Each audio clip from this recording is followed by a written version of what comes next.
remember having an initial call with you, which finally motivated me. And the confidence that you gave me back, Ranjit, is mind blowing. And never before had I ever felt that confident. And by being with you, Ranjit, truly it's not just the application of EB1A that has put me into the next level of mine, but I have truly transformed my own self. I mean, I would rather say the Next Link Academy has been a journey in me to transform my own self, to identify my own expertise, which was never what I knew a year before. So thanks to you for everything. I owe you this entire thing. So the program, Ranjit, I mean, you've been through and you have designed it so well that I guess it's the individual who can apply it to their own skill set. So the program is universal, and how you draw parallels in your own expertise is subject to each one. Somebody being a doctor, somebody being a techie, somebody being a non-techie, and me being a non-techie person. But each session has got its own impact, and the program is very deep. It enables you to go deeper in your own self. It was an impossible dream. There was no other scope. In fact, never before had I even thought that I could even imagine to think through on these lines at all. This happened only and only because of the Next League Academy. And this is probably the biggest blessing, I think, me, my family, my parents, my kids, I think all of us are indebted to the Next Link Academy for this, because it would have never been possible. So I think it's like Rachana said, I really think your program is necessary for mindset and preparation, because, I could charge double what I charge, and I still wouldn't be able to do what you do if I was working to each client as much as you do. So it really does give a great perspective. Everything is being served to you in a ready-made platter, but you got to pick and choose and apply it to your own self.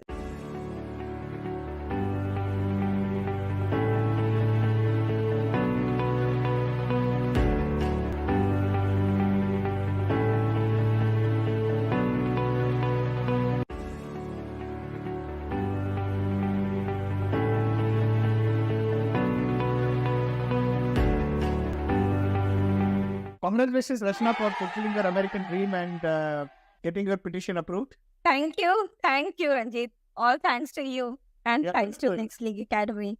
Thanks to Next League Academy. Could you introduce yourself, your expertise, where you are based? Sure. So I am based in Mumbai, Delhi. I used to be in Bombay, but I'm in Delhi, India. And I'm essentially a public relations professional. And the public relations, my core expertise is in global public relations. So I've been enabling a lot of small and medium businesses to communicate globally. And that's been my core edge on how we can help organizations grow in today's digital era. That was my core expertise. Yeah, wonderful. And I remember we met sometimes exactly a year ago, and you had met me and you decided to join the program. What inspired you to be part of the Next League program when you joined? Oh, it was, in fact, I still cannot forget that moment when I came across the Next League Academy little post, and it just looked, when I read, I felt this is for me. I mean, it could just resonate. I mean, we every day probably ran through hundreds and thousands of articles and posts, but when I came across this little post of yours, I felt this is actually meant for me, and I just thanked my staff. And that was the time when I reached out to the Next League Academy and decided to go for it instantly. It was almost instant that day. Well, wonderful. And what was the key aspect that kind of motivated you to be part of the Next League program, specifically, if you were to see, remember? Yeah, so I completely remember, because it's that time when I remember having an initial call with you, which finally motivated me. And the confidence that you gave me back, Ranjit, is mind-blowing. And never before had I ever felt that confident. And it was only when you suggested that probably I am maybe 50% yes and 50%, maybe I'm there 50% or 60%, and I'll have to work through the next 40% or so. I think something like that was what you told me last year. And I decided that I should climb this journey. And it's almost like climbing the Mount Everest, is what I always tell people, that achieving EB1A is you're climbing Mount Everest in your own little field and industry. Just keep that going, and all the challenges will will come through, but it is not a easy journey at all. But thanks to you and the coaching sessions, I remember attending, I think most of that, because sitting in India, I think I used to log in at 4 a.m., 5 a.m. in the mornings. And I think I have almost attended most of the sessions. And then I worked through all that I learned. And by being with you, Ranjeet, truly it's not just the application of EB1A that has put me into the next level of mine, but I have truly transformed my own self. I mean, I would rather say the Next Link Academy has been a journey in me to transform my own self, to identify my own expertise, which was never what I knew a year before. So thanks to you for everything. I owe you this entire thing as well. No, it's my job is to be, kind of finally you have reached the destination. It is you have done all the work.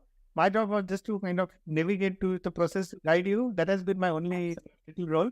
Now, share about your experiences in the program, actually. So the program, Ranjit, I mean, you've been through and you have designed it so well that I guess it's the individual who can apply it to their own skill set. So the program is universal, and how you draw parallels in your own expertise is subject to each one. Somebody being a doctor, somebody being a techie, somebody being a non-techie, and me being a non-techie person. But each session has got its own impact, and the program is very deep. It enables you to go deeper in your own self. I remember several evenings, maybe once in a while when we probably chatted, and several evenings you're walking around for kilometers and thinking through, and you got to think through every moment of your life, from a little child till your school days, to your college days, to your starting of your work days, and then how you had a journey of 10-15 years of your career. You got to reflect and reflect and reflect and reflect, and then cull out the niche that you think you have achieved in every aspect during the entire life journey. And I think all that then put together becomes those key evidences to prove that you are an EB1A person, or the exceptional person that you want to put evidences in place. And that doesn't happen in a day. It takes whole lot of journey time and researching your own self. And you helped me do this completely, Ranjit. Thank you. Wonderful, wonderful. Now, if you hadn't joined the Next League program, do you think, or how much time do you think you would have taken to get EB1A? Oh, it was an impossible dream. There was no other scope. In fact, never before had I even thought that I could even imagine to think through on these lines at all. And we always had this very simple ideas. If you put in millions of dollars, you get your US visa and become an entrepreneur, or EB5 or all that. And of course, if you're not on a H1B and you're not a working professional and you're not a technocrat, obviously there is no way to think about America. And so I had never really aspired for it, because I knew neither the investment of $1 million is my cup of tea, neither going back to school and college and achieving any PhD degree or getting. So there was no opening whatsoever. This happened only and only because of the Next League Academy. And this is probably the biggest blessing. I think me, my family, my parents, my kids, I think all of us are indebted to the Next Link Academy for this, because it would have never been possible. Okay, and what were the major challenges that you felt? Let's go there. So the challenges, the challenges. The entire EB1A journey. So, for example, we first, went into building up your profile, and then we spoke about criteria. And so how many criteria did you apply? Actually, Ranjit, I have applied for all the 10 criteria. Exactly. It is except for the commercial success, because we went for the comparable evidence also. That makes all. Yes. So at every stage, because we didn't want to leave any stone unturned, what we did, the strategy that in your profile building, the idea was, and of course with the help of your lawyer, the strategy was that to present you as an impeccable case, a very strong case, which you deserves, but also at the same time, sort of get more aggressive and try to demonstrate. Sure. Even it is difficult to make them little difficult for them to refuse. Absolutely.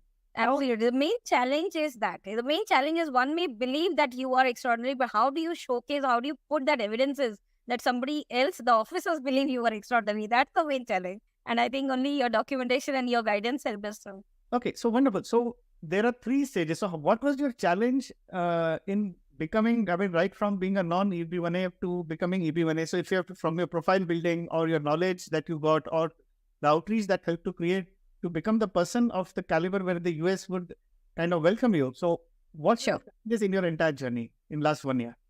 So I would rather put it that, okay, the challenges are to be seen as the challenges are the opportunities when you actually dig deep and go into it. So maybe, never before probably I thought I could write an article. Exactly. When I thought I can write and I sat through not once, twice, thrice, maybe 10 days, maybe scrapped 20 articles and then a 21st article turned around. But then when I finally did it, those articles were of quality and were published in the Economic Times and Forbes, etc. So it's a journey which one begets the other one, So the first article which went live in the Economic Times, and then the second went live in something which is another premium portal called the Your Story, and the third went live again in the Times of India.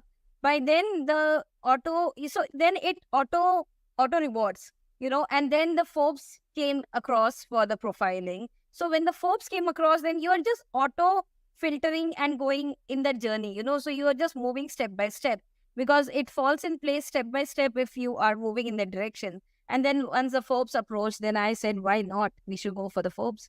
And then the Forbes gave me opportunity to write. So those became good. And then all these submissions thereafter helped me, establish my credibility in my industry in public relations. By then I had signed up for the Public Relations Society of America, and I became a member of PRSA.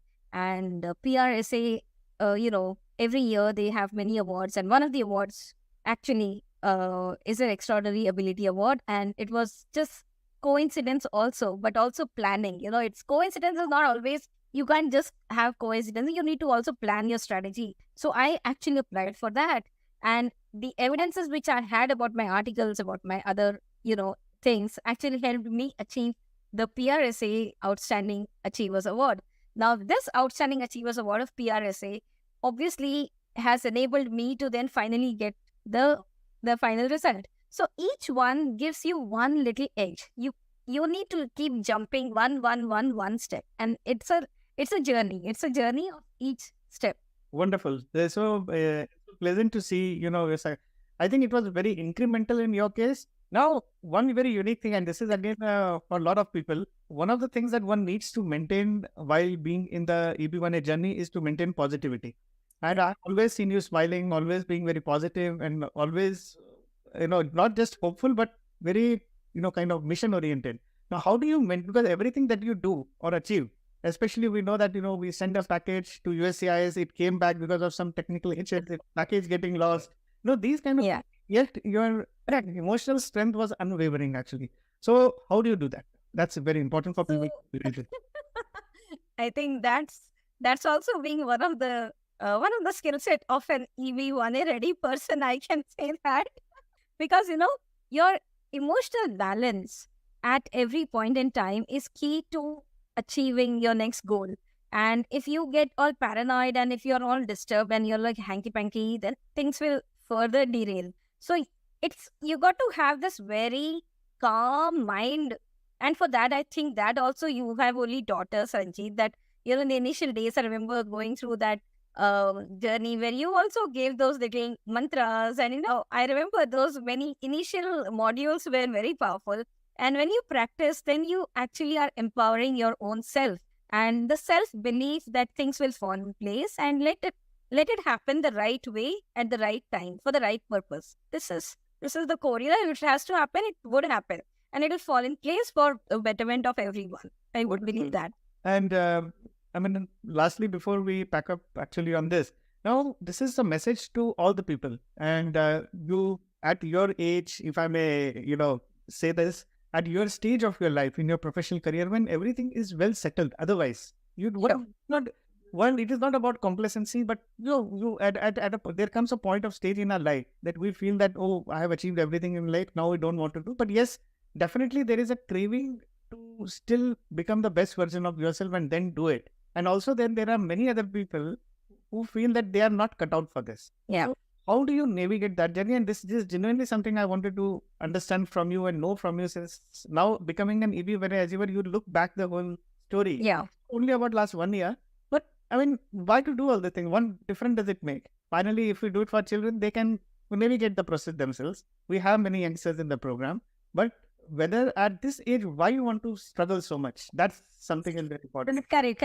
Age is just a number, and it's about the zeal from within, Ranjit, for anyone. In fact, it's only last week onwards, because one of my Forbes article and the PRSA award, etc., when it was published, etc., one of the very, very senior editors of US News magazine wrote to me on LinkedIn, and he appreciated my articles. And then out of blue, he's come back. He's just identified me, and he's read through every part of what was written about me, and then he's congratulating me.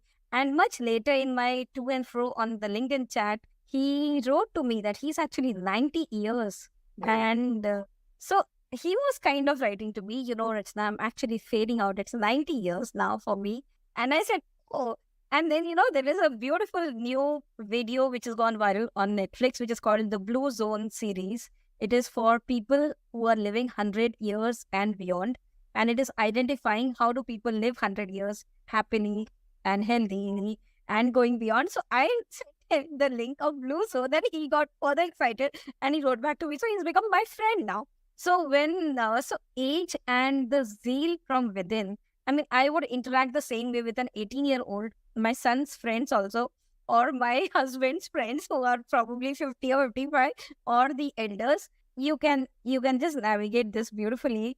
And the day you think that, oh, it's all done, and it's not the way to look at things at all. I mean, there's so much more in life to be achieved, and you got to grow in your own self every moment. So I would rather say everyone should keep aspiring to grow within your own self. And EB1 is, yes, it is a destination, fine, but even if the destination is not being achieved by somebody for some reason, the person has grown within his or her own self. I would look at it like that. No, so wonderful, actually. And many people are there who feel, it is not, EB1 is not for them. They are not cut out for that. Now, what is your message to them, actually? There are millions of people. I mean... So, I would rather say, Ranjit, in my experience of having run through the research, I would actually congratulate USCIS on how beautifully they have classified the criterias and how beautifully they have segmented who can go in under which criteria goes where, So EB1A clearly has a criteria which is expressed across those 10, which is fine, but it means the person is a passionate person from within. So if the person is a passionate person, he or she will go through EB1A journey and justify all those 8, 10, 9, 10 criteria. But if the person is an educated person, he's driven by his degrees and he's an IITN or IIM or blah, blah, then he's a PhD, then there is a criteria which is meant for PhDs, etc. to go, because you're an academic oriented person. So for every personality, if someone goes very deep dive, he or she can identify, I will fall in which bracket and apply towards it. I mean, that's my personal reading, because they have done it so scientifically and it is very beautifully crafted. It is very beautifully classified and crafted. Yeah. Either you are a student and you go, either you're a PhD, you will go, either you are a researcher, you will go, you are this, you will go, you have money, you go as a business person, or you go as L1, or you run your company, or you go as H1B. So options are immense. It's about how the person takes it. Absolutely. But as you are aware that in our program, we make sure that you don't have to fit into the criteria should fit into you. Yeah. That's a major aspect, actually, that was apt in your case, going for all the, going for 10 criteria. That was really, really great, actually. And yes. And congratulations once again. Thanks. Thank you. I look forward. I completely owe this to you and Next League Academy for this wonderful thing. Lovely. Thank you for your time, and beautiful. Thank you for all your support. Thank you. You're always welcome.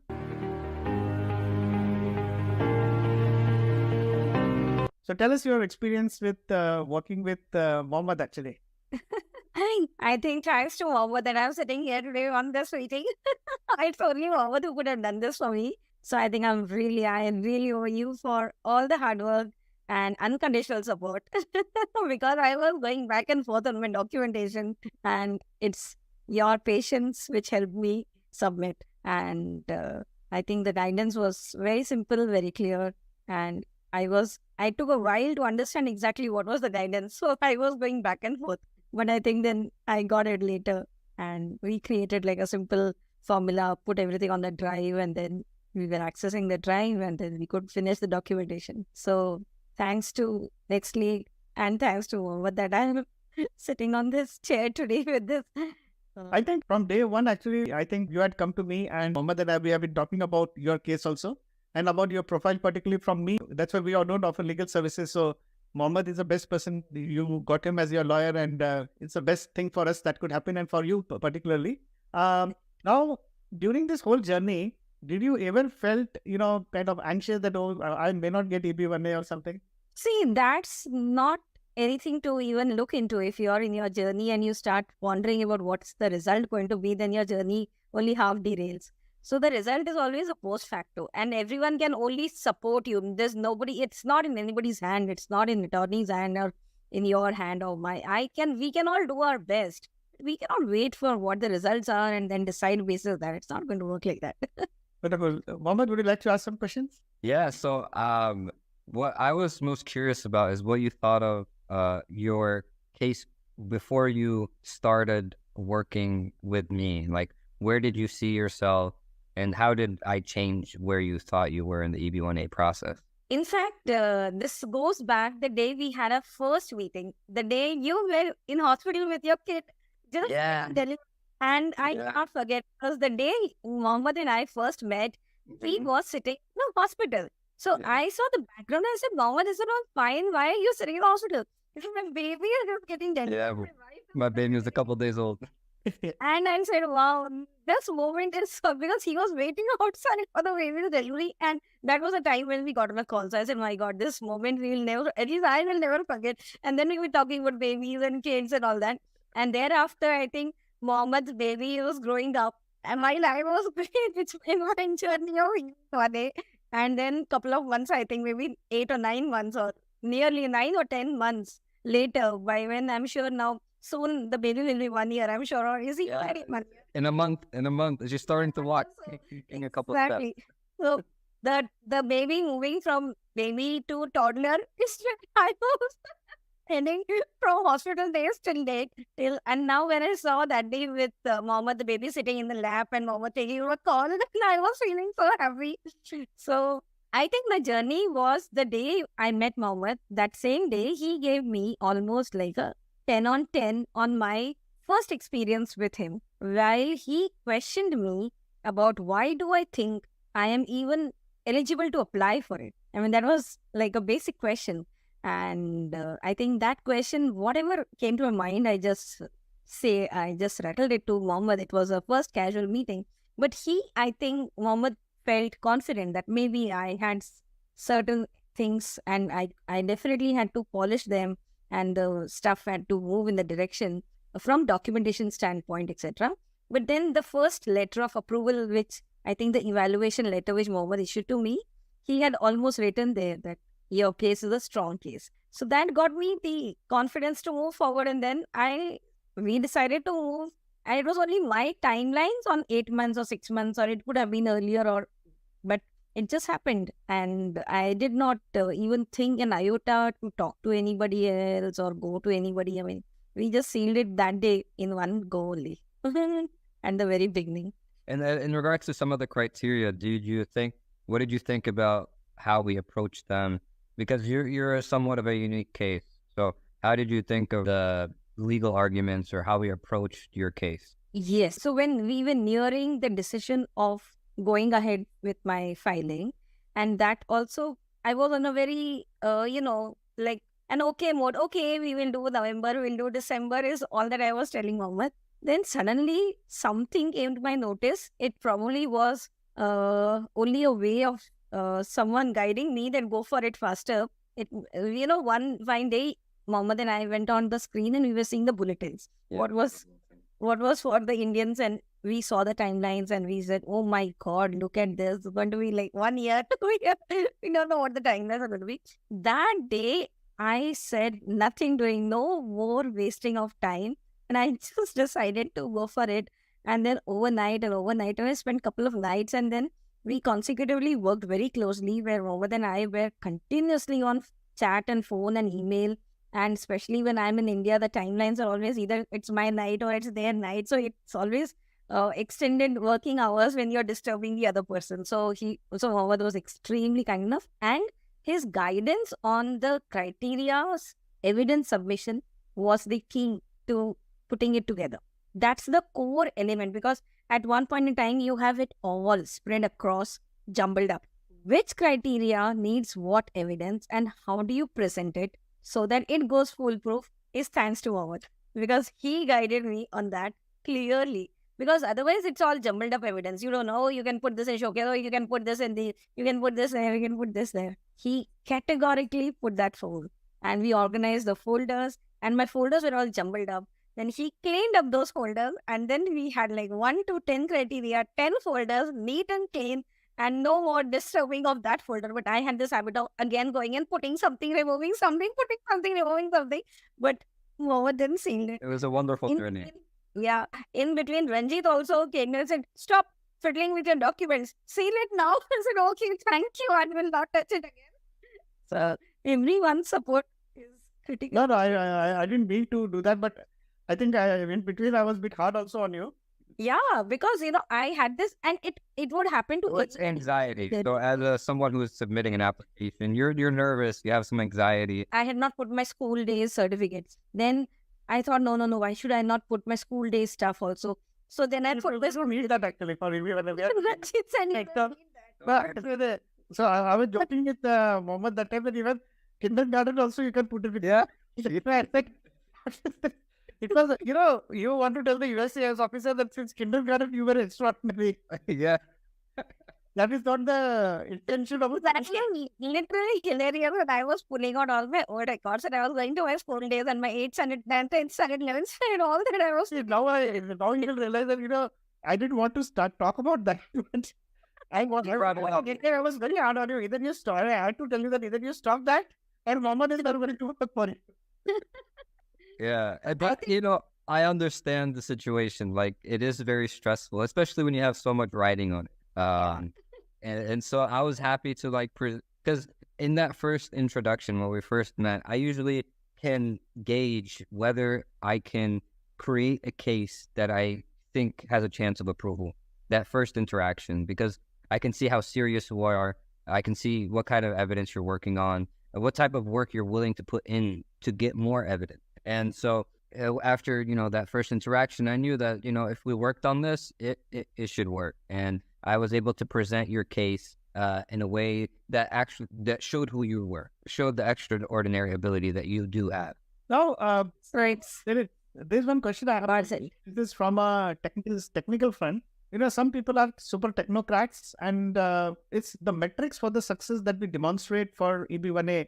In those cases, like somebody is, software engineer, somebody is an engineer, are somewhat standardized. Yes. In her case, I remember you putting in a lot of, legal arguments and doctrines. We had to talk about reversing of corporate will, or we talk about, comparable evidence, not from the USCIS standpoint, but Eurydice dictum that we had to use a lot of things. Now, is it very unique for USCIS to kind of look at, the whole petition being driven?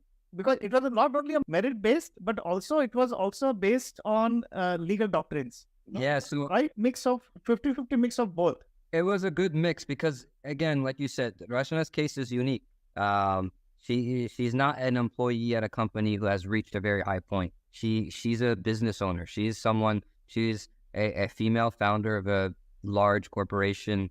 And what's interesting is that so there's also EB1Cs for multinational executives. So going into it, I was like, maybe they would want us to file for that instead, because she does have her corporation registered in the United States. But when we present the evidence in a way that structures a legal argument that her background as a business leader also makes her someone of a extraordinary ability. Her unique traits that have allowed her to succeed in business are also of extraordinary ability. And like you said, comparable evidence that doesn't necessarily fall under the listed criteria was something definitely that Rachana had and that we used an argument to uphold. And again, like you mentioned with the LLC and breaking the corporate veil to work on certain criteria, that is something that we have to elucidate on and describe to the officers, because we have to paint a picture and make an argument. The officer, when they take a case, they're looking at it. We have to show the whole picture, and then they have to weigh each part of it, and working on it was actually, it was unique, and that made it a challenge, and it makes this success even greater. Like it makes it even because it wasn't a traditional application. Absolutely. Now, Mohammed, I think I can say that as a lawyer and helping the students from the Next League program, 3 students from our program have got green card from you. One is Pola, whom you had helped. Yeah. Second was Siddharth, and third is Rachana. So you have seen all the 3 cases, and I think all cases were unique in their own kind. Yeah. One was a data scientist. One was an HR expert, and third is Rachana, business person, actually, a PR expert. So what is the difference between these 3 typical cases that you see? And the best part is all of them got within a week's time. Yeah, a lot of people are curious when someone works in EB, like an attorney who works in EB1As. A lot of people ask me when I tell them, are you an expert in this particular field that allows you to know insights in how to get an EB1A approved? Like, do I have a tech background? Do I know computer science? Do I know anything about data or anything? I don't. No, I might find the stuff interesting, but I think that's all it's really needed. It's some type of interest and asking the right questions and knowing which questions to ask to get at the heart of what that case needs. So, talking about the different cases, each one was unique because each one was a different field. And then each person has a different path in terms of the way they got to the point they were in. And so the evidence that they have is going to be slightly different. And so the thing about Rachana's case in particular is that, again, she wasn't an employee. She didn't amass years of experience and letters from previous employers or high C-suite executives that she has worked under that can write expert opinion letters about her because they've worked with her directly. It's slightly different. And it was a challenge. And we worked together. She put in long hours getting the evidence that I told her we needed. Because when I see a case, I know what we're trying to get as a criteria. And you have some of like the groundwork done, right? But, there's a standard we have to get to in establishing these criteria. What I found across all 3 of them, but, all 3 of these cases, but in Rachana especially, she worked really hard to get the evidence that I needed. And that is very important. It was a challenge, but when you have the foresight to see what is needed, we can take the steps to get there. Absolutely. In terms of the intensity of the cases that you are aware of, even apart from the people from the Next League program, what's the unique feature that you see people from the Next League program who come to you vis-a-vis your other clients who come to you in terms of their preparation, in terms of readiness of their documentation? Yeah. And their again, so it's the evidence. So it's about, because at the end of the day, when we're presenting this case to USCIS, they're evaluating the evidence that we're presenting to them. And so we need to present the right type of evidence and evidence that does establish the criteria. So what is great about the people who take your Next League course is that, one, they understand each criteria.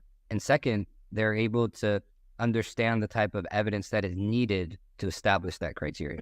And I think that's very important. And that's really what differentiates people that I've worked with that are from your program, people outside of your program. Because people outside of your program, honestly, what I've noticed is they don't really take advice. So I've had a lot of times where I have clients that, okay, they're much older than me, but they think they know my job. You know what I'm saying? You're hiring an attorney to guide you through the process. And I think that you have to be willing to accept guidance and to be humble about your field. Because, yeah, I'm not an expert in the particular field, but I can tell you what type of evidence is needed for it to be considered, for a contribution you've made to be of major significance. I know what is needed to classify something as of major significance. And I think that isn't something that comes immediately to someone. And I think that comes with understanding the legal standard when you have multiple criteria above the 3. And so that's, working with any of my clients, I'm like, I want to be comfortable with at least 5. Absolutely. I don't want to do the bare minimum of 3. And that isn't a big ask. Absolutely. Now, I understand where you are coming from, because I'm aware of certain people where there are multiple criteria have gotten approved by some other attorneys, but in totality, they have either got RFE or NOID actually. Now, if that argument is well presented, it will definitely help. So I think understanding and you converting into a proper legal argument. Yeah, Raju, to ask you that, can you talk about 3 things that how Next League program benefited you? Let's say apart from EB1A. So what would be your take on that? Apart from EB1A, I think the Next League program really transforms you from your own self. That's really key to the program's identification. It helps you establish your own self in your own mind. And once you are establishing yourself in your own mind, you can do it for the world. And I think EB1A starts that journey for you, which I had never, probably I had this expertise, I never thought about it. It's only when the interactions with Ranjeet started and the sessions of what we did module-wise started that I started re-looking into my own self. So it really helped me achieve that next level of my own self. Okay, that's number 1. Then second is, it makes you think very strategically. It helps you to learn to think even more strategically, because the program and the guidance of what Ranjeet is giving, the attorney comes in at the last. But if our journey of strategic thinking keeps on improving, then we are ready to meet the attorney and talk to the attorney, because before that, because none of us really come from the legal background. So we are not even ready to converse with an attorney if we do not have the strategic thinking happening. And that the journey is giving us. The strategic thinking here is not from the standpoint of what is required for your business growth. That's not strategic thinking here. The strategic thinking here that is being given from Next League and from Ranjeet's guidance is to enable you to establish your own expertise. So it goes backwards again and rehashes each time. What is the evidence? Why is that evidence going to work for you? How do you go for that? How do you achieve that? You get to learn all of that techniques, and that's why the Next League has helped me to do what I am doing. And definitely the third program is a self-confidence that you get, because if so much is being told to you by the guide and the coach, if you are still not able to leverage on it and work upon it, then you can leave the program as it is, because everything is being served to you in a ready-made platter, but you got to pick and choose and apply it to your own self. That's the format. So if there are 10 students, everybody will put it and apply it for their own self. So I think that's the third aspect, which is so well put out, that one needs to just understand and then work on it. And if you work on it, you will get it. As simple as that. One cannot just go to the attorney, because an attorney doesn't have time to brief you about how do you manage the cycle of documentation. That's none of his job to spend hours to teach you how to talk to me. So you have to learn to talk to an attorney first to figure out what is the ask.